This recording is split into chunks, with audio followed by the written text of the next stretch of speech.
Why do some fictional worlds feel so real you could step right into them?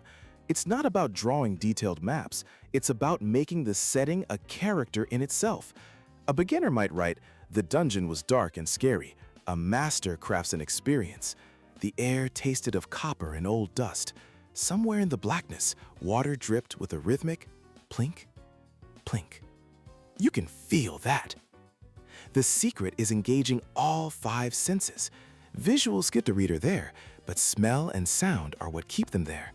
Think of the scent of ozone from a malfunctioning ship, the grit of sand under a character's fingernails, or a sudden, oppressive silence.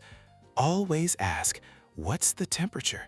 A single mention of bone-chilling cold can ground a reader instantly, making them physically feel the world. But sensory details aren't enough. Your world needs rules. Readers will believe in dragons and warp drives as long as the internal logic is consistent. If you establish that magic requires a wand, your hero can't suddenly cast a spell without one just to escape a tight spot. That breaks the reader's trust. The rules are a promise you make, and you must not break it.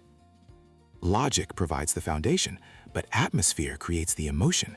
You can make the world reflect a character's feelings, a raging storm for anger, a thick fog for confusion. But for a more powerful effect, use contrast.